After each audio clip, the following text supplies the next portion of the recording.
The story of the kings and queens of England is more surprising than you might think. It's a fine drama, 1,000 years of tales of lust and betrayal, of heroism and cruelty, of mysteries, murders, tragedies, and triumphs. And all these figure in the story I'm telling now, the story of the Tudors.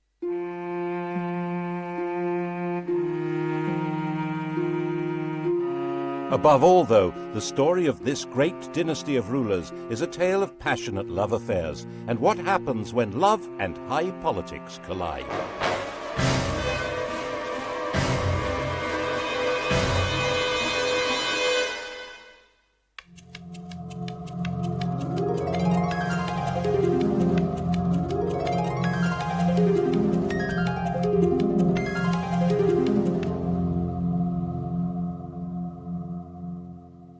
The story begins with Owen Tudor, a hugely ambitious and very handsome young man. His father was an outlaw hiding out in the Welsh hills, but Owen managed to get employed as a servant in the household of the infant Henry VI. Now, this household was run by Henry's mother, Queen Catherine de Valois, a very sexy widow, who fell for Owen completely. There's no record that they ever got married, but they did have 5 children. When Catherine died in 1437, Henry VI was still only 13, and the barons who ran the kingdom in his name put Owen in prison. But when Henry came of age, he brought his stepfather, Owen Tudor, back to court and gave earldoms to his stepbrothers Edmund and Jasper Tudor. Owen ensured Edmund's marriage to a girl from Henry's family. Edmund died very soon after the marriage, but his 13-year-old bride, Margaret Beaufort, was already pregnant. Their son was born at Pembroke Castle. He was named after the king, Henry Tudor. And Owen had a grandson with a blood connection to the House of Lancaster, the family of the king. They weren't actually the legitimate line. Henry of Lancaster, Henry Bolingbroke, had deposed his cousin Richard II in 1399 to become Henry IV.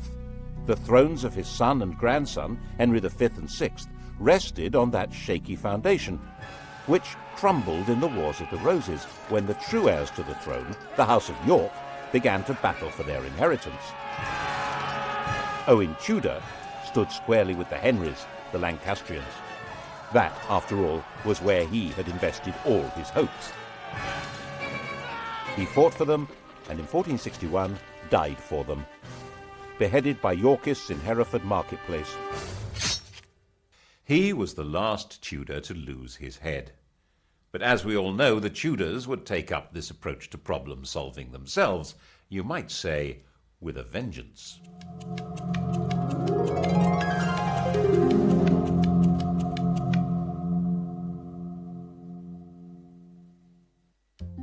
Edward of York seized the throne, Edward IV, and Owen's 4-year-old grandson, Henry Tudor, began what would be decades of living on the run or as a refugee. But 3 years later, King Edward did something that would eventually give Henry Tudor everything Owen had wished for. He fell in love, and that began a chain of events which altered all England's history. When Edward was about 20, he was waylaid by an attractive widow of about 25 who was trying to recover her late husband's property. Edward, 6'3" tall and really very good-looking, wanted to help, and he became besotted. It seems she persuaded him to secretly enter into a contract to marry her. Her name was Eleanor Butler. About a year later, in 1464, another attractive widow, 26 years old, pulled the same stunt, and Edward did it again. Unbelievable! This time the lady was called Elizabeth Woodville, and this time it wasn't just a contract to marry, it was a full marriage to a commoner. When Elizabeth Woodville was crowned in Westminster Abbey, the whole of Europe was scandalized. Marriage was all about alliances of power and property. Marrying a penniless woman for love was simply disgusting. The negotiators trying to arrange a proper royal marriage were humiliated.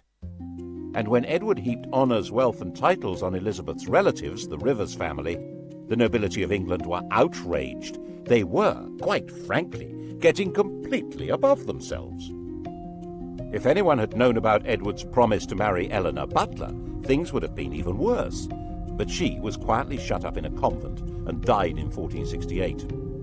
As it was, Edward lost so much support that in 1470 he was actually driven out of England, and Henry VI came back to the throne. A few months later, Edward came back into London and regained the crown, thanks to the strong support of London merchants to whom he owed money, and even more, it was said, of their wives and daughters, who really seemed to have found him romantically interesting. Which, face it, Henry VI certainly wasn't, unless you fancied an elderly saintly scholar who'd lost his mind. In the battles that followed, Henry's son, another Edward, was killed, and King Henry himself, captured, disappeared into a prison and was never seen again. The whole male line of the House of Lancaster, the descendants of the sons of John of Gaunt, was now extinct. Except for one fragile thread, Margaret Beaufort and her 15-year-old son Henry Tudor. Not that they had any claim to the crown. Of course, the Lancaster dynasty had begun by simply usurping the throne, but on top of that, Margaret's grandfather was illegitimate. A law had been passed to make him legitimate, but it also barred him and his descendants from the succession. And that would probably have been that, if it hadn't have been for Edward's little secret, which didn't emerge until Edward himself was dead. He was only 41 when he fell ill and died. His son, the Prince of Wales, also called Edward, was just 12 years old. Everyone refers to this young man as Edward V, but he was never crowned.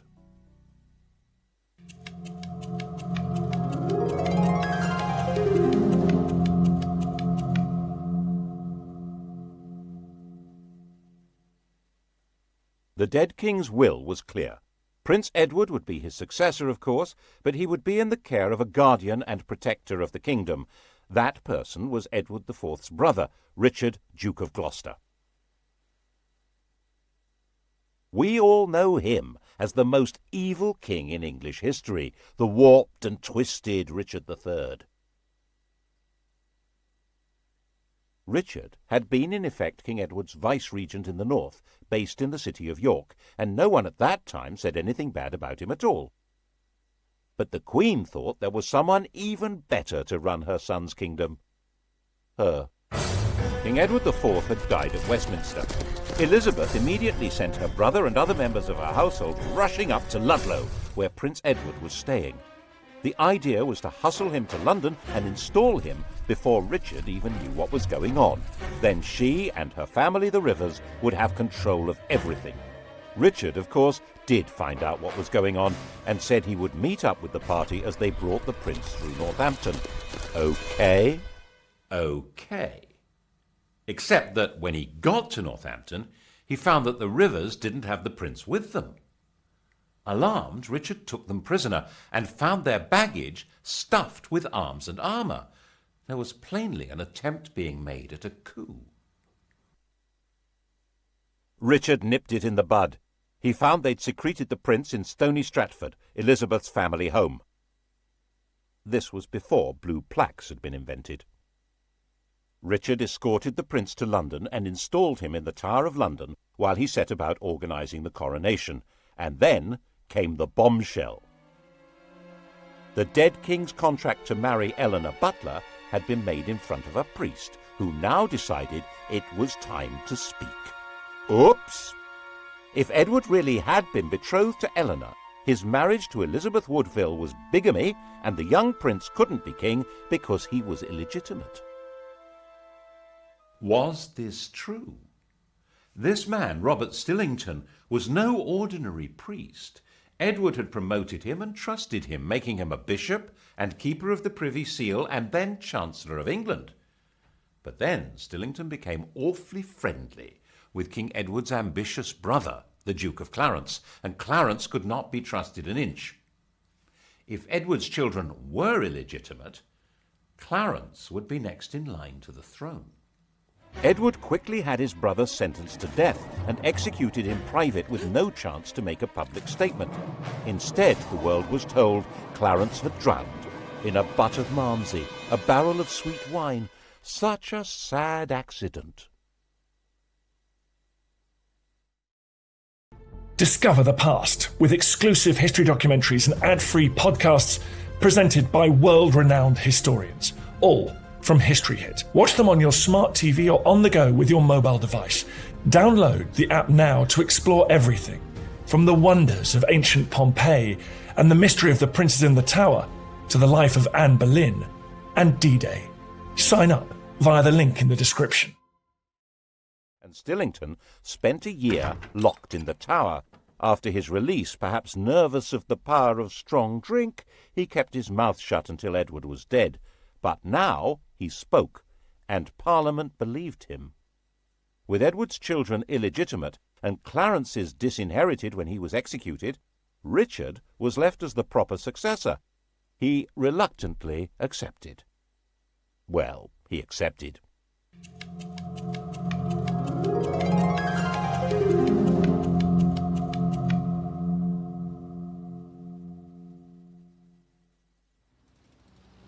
And the Tower of London changed from the Prince of Wales's palace into his prison. He shared it with his brother. Neither was ever seen again. Did Richard have them killed? No one knows, but later the evidence was going to be shaped as far as possible to make him guilty. He's been said to have personally killed Henry VI and Henry's son, whose widow he married, and done the dirty deed with Clarence and the Malmsey, quite apart from the murder of the princes in the Tower. The picture of Richard that's come down to us, the hunchbacked, sinister and ruthless tyrant, is a caricature painted after he'd been deposed and immortalised by the Tudors' greatest propagandist, William Shakespeare.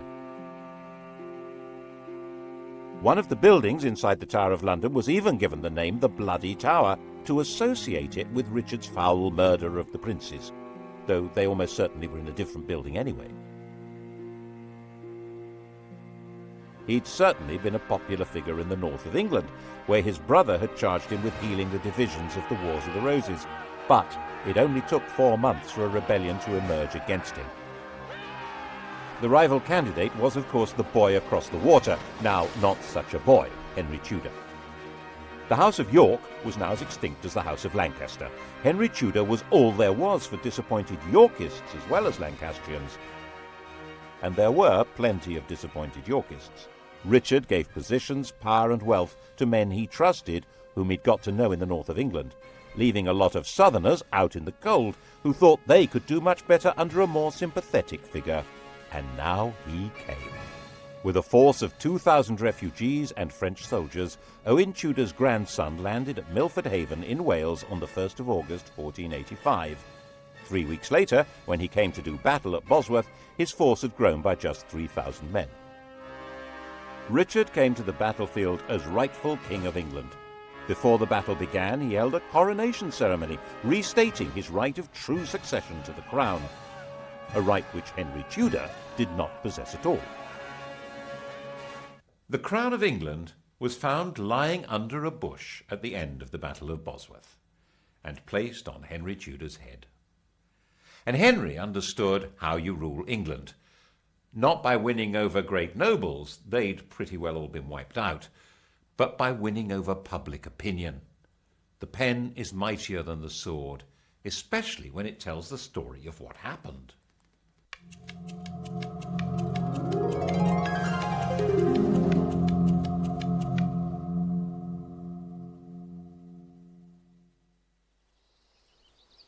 Firstly, he must not be accused of killing a king, so Richard III was not king on the day of the Battle of Bosworth. Henry Tudor dated his reign from the day before the battle. It was Richard who'd been fighting against a king, not Henry. Henry was king. It was Richard who was the traitor. Got that? Secondly, he must deal with the question of his legitimacy as a ruler, so he married Edward IV's daughter. She was the legitimate line of descent from William the Conqueror, a true Plantagenet, their son, when they had one, would be the legitimate heir by every possible standard. Well, so long as Edward IV's daughter was legitimate, so that had to be dealt with. All documents relating to the business of Edward's marriage to Elizabeth Woodville being invalid were destroyed. All documents relating to the illegitimacy of their children were destroyed, including the Act of Parliament that had spelt out why Richard should be king. These orders were carried out so efficiently that only one copy of the Act has ever been found. That's how we know about it. Other evidence may have existed, destroyed even more efficiently. And if the children were not illegitimate, then of course Prince Edward had been the true King of England, and Richard was a regicide. What a villain! Assuming, of course, that Richard had been responsible for the boy's death. Well, he couldn't be alive, because if he were, he, and not Henry Tudor, would be the rightful king. There are some nasty people who suspect that if the princes in the Tower were still alive before the Battle of Bosworth, Henry would have disappeared them. Richard III became the Saddam Hussein of Tudor propaganda. Never mind the legitimacy of the war to destroy him, it did the world a favour. Of course, the consolidation of power was not only a matter of creating favourable propaganda, it also involved getting rid of a few people. Clarence, for example, the Malmsey drowner, had a young son, the Earl of Warwick, a nephew of both Edward IV and Richard III. He had been barred from the succession, but so had the man now on the throne, so there was no security in that. He went straight into prison in the Tower of London. But then a priest in Ireland suddenly produced a 10-year-old boy who he said was the rescued Earl. The boy looked right, spoke right, had all the right manners. He was solemnly crowned in Dublin Cathedral as Edward VI, and a force of Irish supporters backed by Flemish troops then landed in the north of England. They were supported by the Earl of Lincoln, John de la Pole, who was also a nephew of Edward IV and Richard III. He was their sister's son. In fact, Richard III, who had no children, had designated John as heir to the throne. John knew perfectly well that the child was an impostor, called Lambert Simnel, who had been carefully trained for the project. The rebels had obviously assumed that Henry had killed the Earl of Warwick, so wouldn't be able to prove that Simnel was an impostor. They were wrong. The prisoner, still alive, was put on public display, and the rebels were crushed. But never missing a trick, Henry forgave the child and gave him a job in the royal kitchen. He grew up to be a royal falconer. Another impostor appeared in 1492, this time claiming to be the younger of the princes in the Tower, Richard, Duke of York. His real name was Perkin Warbeck, and he stayed on the continent collecting support from anyone who fell out with Henry. Henry had persuaded Parliament to set up a special court to try members of the nobility who were a threat to the crown. A number of Warbeck's supporters suddenly found themselves arrested, tried for treason, and facing execution. This court was to become the notorious Court of the Star Chamber. Perkin was a constant irritant, first trying to invade from Ireland, then teaming up with the King of Scotland, and finally in 1497 he raised a rebellion in Cornwall, which Henry crushed, and promising leniency persuaded Perkin to surrender. Perkin was imprisoned in the Tower, which of course already housed Clarence's son, the Earl of Warwick. And of course it wasn't long before evidence appeared that the pair of them were plotting a joint escape, and that was the end of both of them. There was one other person with a claim to the throne, Henry Tudor's mother, Margaret. In fact, whatever claim he had, she must have a better one, but no woman had ever ruled England in her own right. And Henry needed a son to inherit the throne. His eldest was named Arthur. This child of the blood royal was to be linked not just to the Plantagenets, but to patriotic English legends. But Arthur died in 1502, leaving his younger brother Henry as the Tudor heir. And in 1509, when the 52-year-old king died, Henry VIII succeeded to the throne.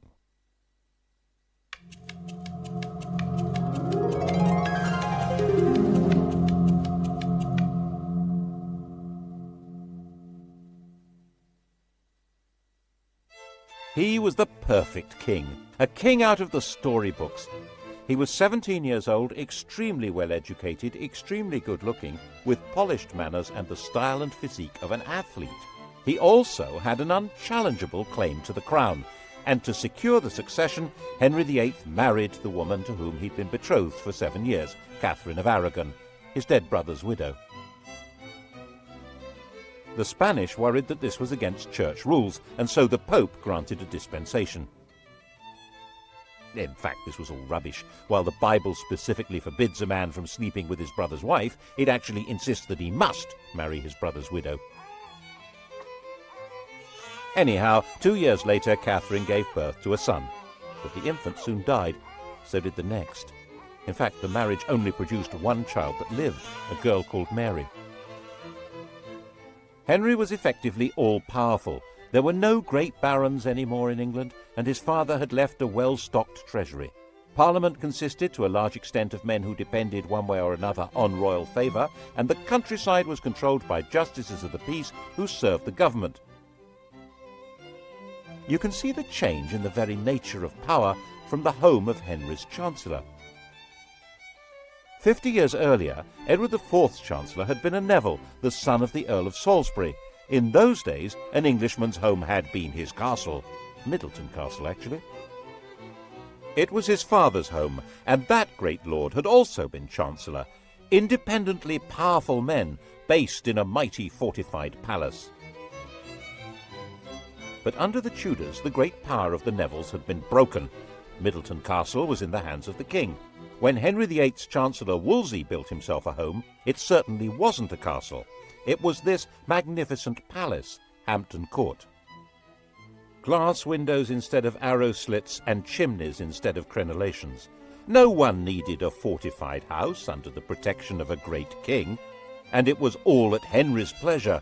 If Wolsey didn't deliver what the king wanted, he was entirely dispensable. And that, of course, is what happened.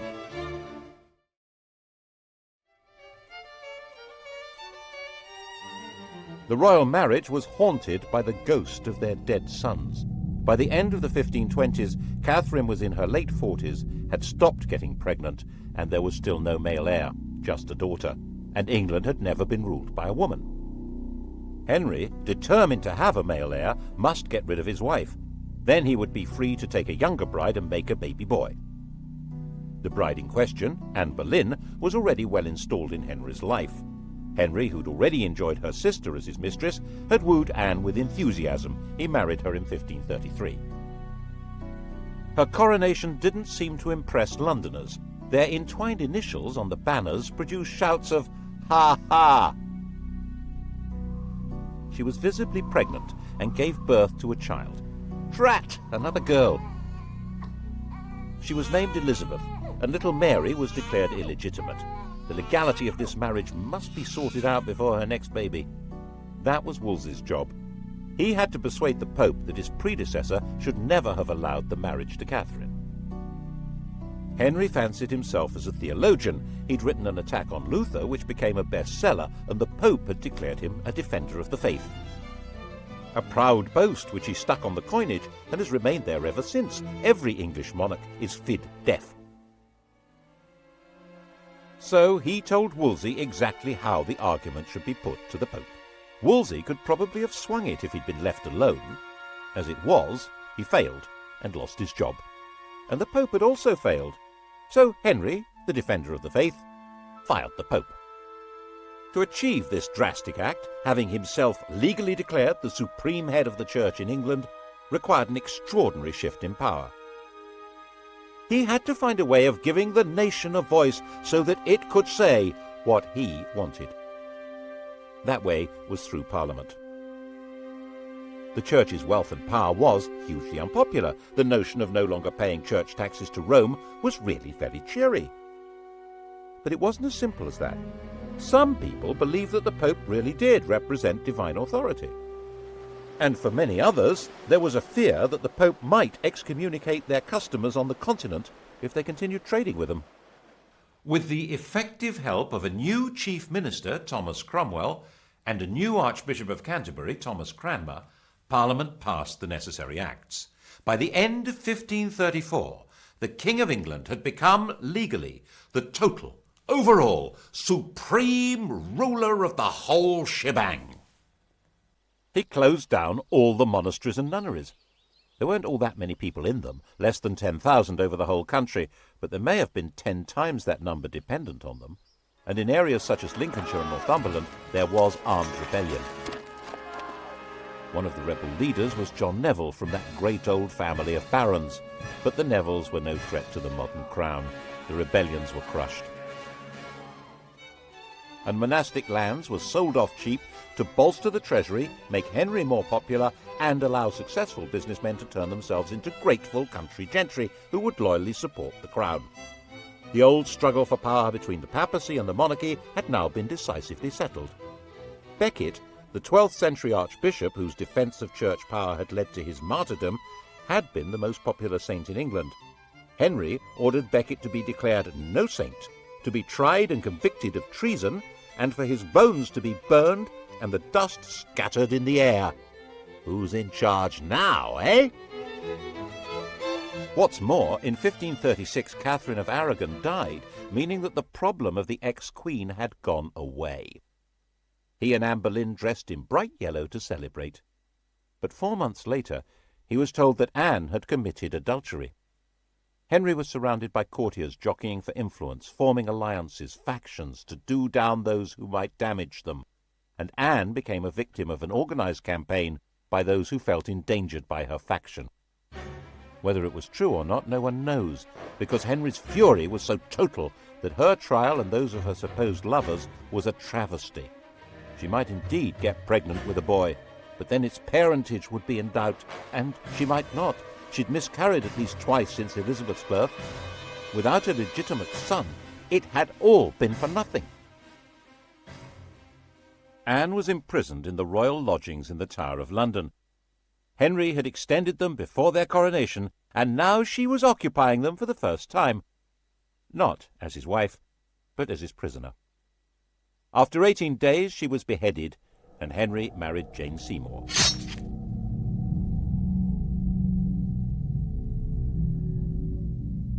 England after the death of Anne Boleyn was a kingdom like no other.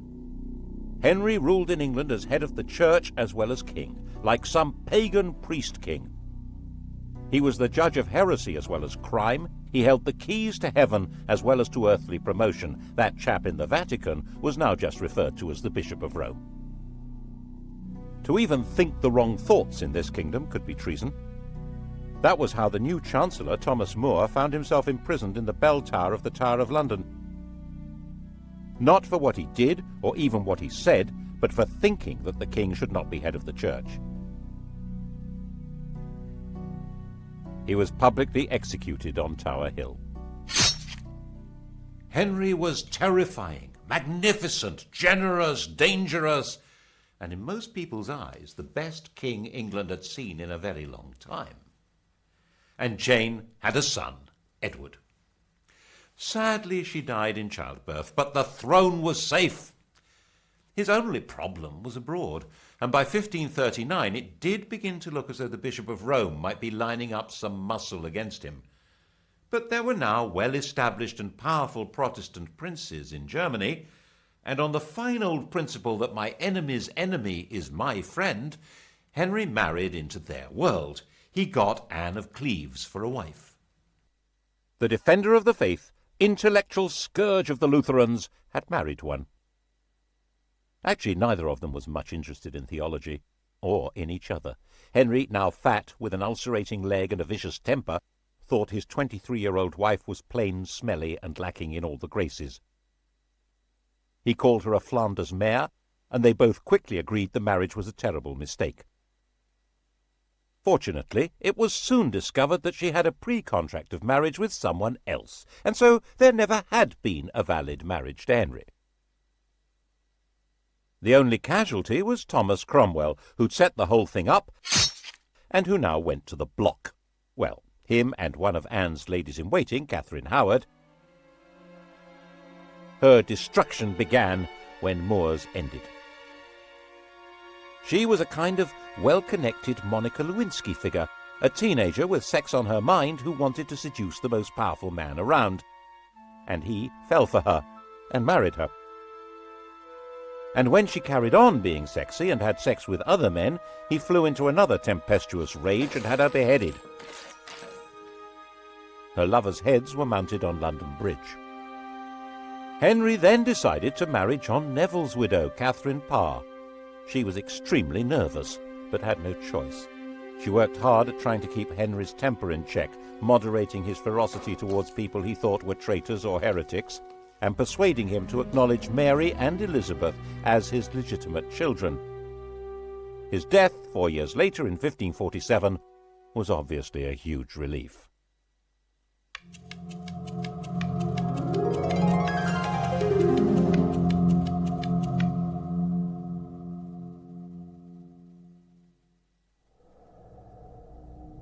Henry had succeeded in leaving a son, but only just. Jane's son, Edward VI, 9 years old, was a sickly child. He was educated as a Renaissance prince, a humanist, and as a Protestant, far more so than his father. He was only a child, and government was in the hands of a council, but in a world of royal tyranny, this child wielded terrifying power. He was precocious, much too interested in theology, and not nearly interested enough in other people. He had a child's indifference to signing death warrants. He died in 1553 when he was 15, having declared his successor to be Lady Jane Grey. Who? Lady Jane Grey. King Edward's closest advisor was a chap called John Dudley, Duke of Northumberland. He, like everyone else, knew that the next in line to the throne was Edward's older sister Mary, and Mary was a committed Roman Catholic, which meant that when she came to power, John Dudley would be in serious trouble. Well, dead, actually. So John had been talking things over with His Royal Little Highness, and they cooked up this bizarre proposal to hand the throne to John Dudley's daughter-in-law, the 15-year-old Jane Grey. She was Edward's first cousin once removed, not exactly next in line for the throne, but Protestant. The hereditary principle was a bit medieval, don't you think? Give that girl a crown. Jane knew absolutely nothing about what was being planned for her, and when she found out that she was to be queen, she fainted in shock. England had been swindled, and knew it.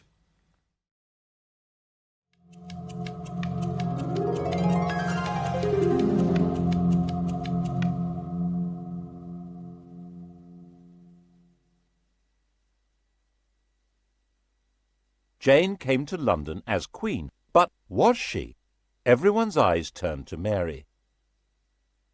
Throughout all that had happened since Henry had disowned her, Mary had very publicly maintained her Catholic faith and the public celebration of the Mass.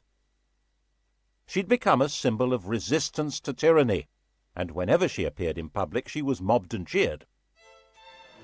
And now Mary announced that she was the proper heir to the throne, and she was going from her home in Framlington in Surrey to be crowned in London.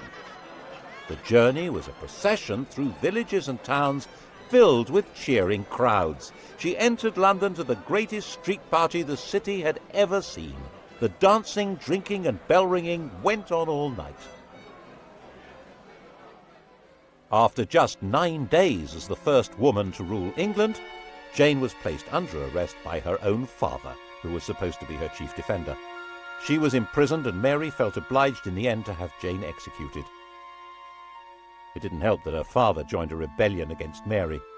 But by then, 6 months after her triumph, many people were ready to rebel against Mary. The defiant woman who'd stood against tyranny was now on the tyrant's throne. The English didn't actually like the papacy, but Mary did. The English didn't like Spain, but Mary did. She married its king, Philip II.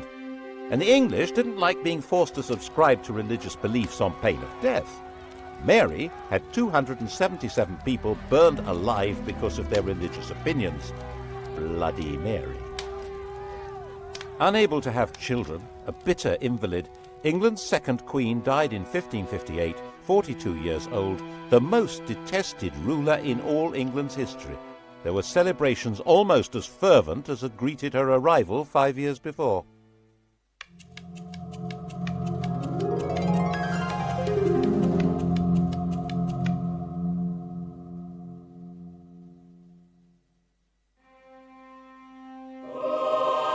Her sister Elizabeth came to sit in that terrible seat and be crowned by the grace of God Queen of England, France and Ireland, defender of the faith and supreme head of the Church of England and Ireland, even though there was not a single yard of French soil actually ruled by England. Calais, England's last little piece of France, had been lost just before Mary's death. England had become an island, and its queen would have to be an island too. She couldn't marry because that would create a king who would be either a foreigner like Philip or an opportunist courtier who'd come trailing faction and enemies in his wake. She would be both queen and king, the virgin queen ruling from a tyrant's throne over a people whose support was essential. Monarchy in England was a paradox, and Elizabeth's solution to the paradox was wholly bizarre. The Tudor monarchy had been shaped by the need to create a line of valid, legitimate, male successors. That had not materialized, and now Elizabeth would choose to have no child at all. How would the crown survive? In fact, her survival through Mary's reign had depended on her being free of any association with anyone else. The slightest hint of her involvement with other people could have made her seem to be connected with plots against Mary and would have led to her execution. She stayed mute, giving no sign of a religious, political, or emotional attachment that might destroy her. By the time she came to the throne, the persecutions of her predecessors had left it a stark and lonely place. 9 bishoprics were vacant, there was only 1 duke left alive, and the treasury was empty.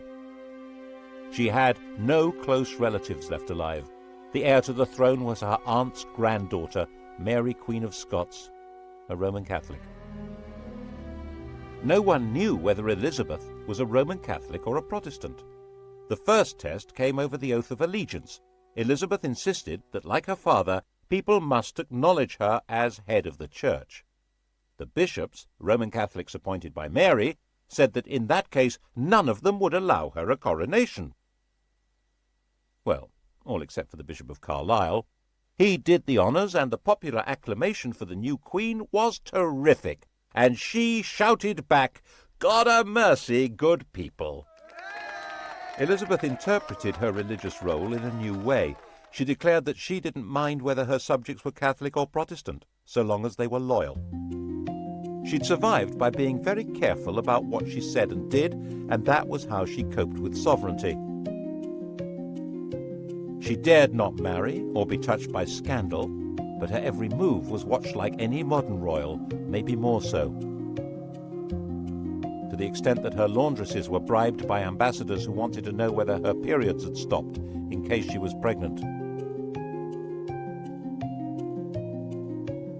She made herself look splendid, held magnificent pageants, and eventually seemed to be holding the kingdom together without the rebellions, persecutions, and massacres that had become regular features of English life. She managed this in partnership with an immensely loyal and capable minister, William Cecil, and constantly teasing the world with a showy flirtation with the Earl of Leicester, Robert Dudley. But the love affair she really encouraged was to have the nation adore her. In poetry, paintings, and theatre, she was Gloriana, the magical beauty to whom loyalty and love were equally due, and who had no lover or husband to distract her gaze. The main threat facing her was the possibility of a Catholic plot to replace her with one of the grandchildren of Henry VIII's sister Margaret, either Mary Stuart, Queen of Scots, or Henry Stuart, the Earl of Darnley. Both of them had a valid claim, as not only was Elizabeth excommunicated, she was arguably illegitimate.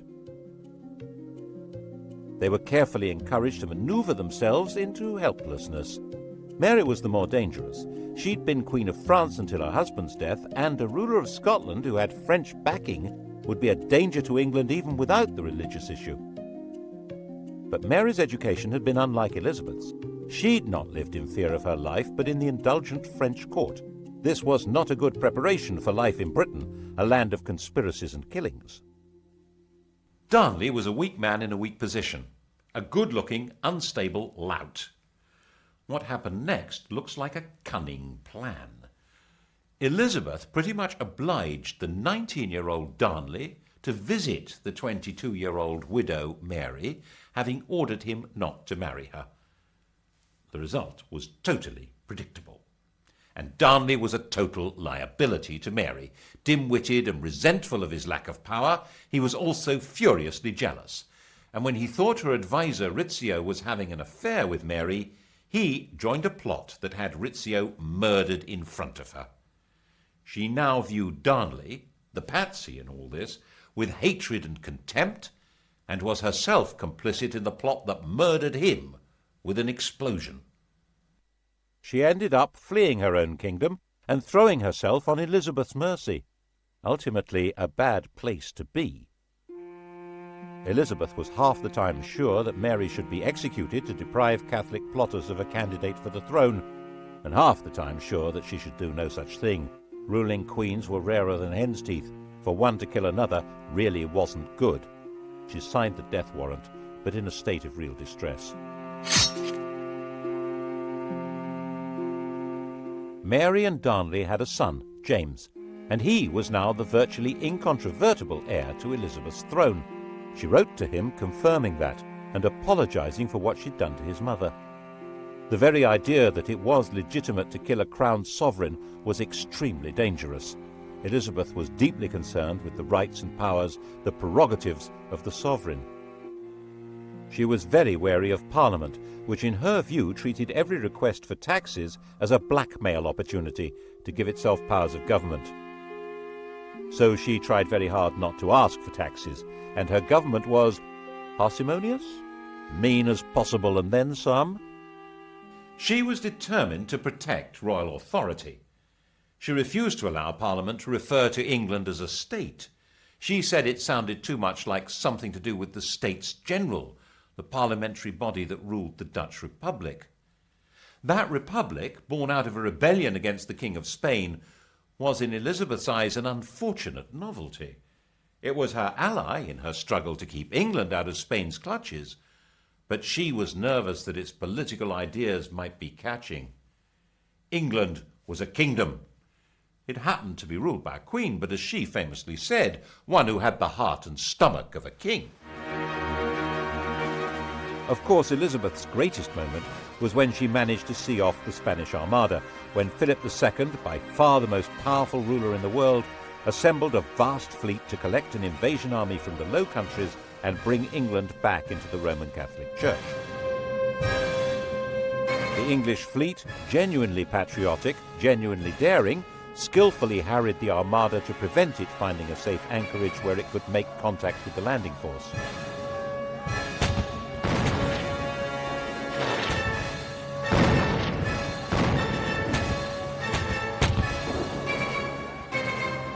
When the Spanish decided to sail home, they were hit by strong winds and heavy seas that were too much for many of these Mediterranean cargo vessels. So far as the English and the Dutch were concerned, God had blown them away.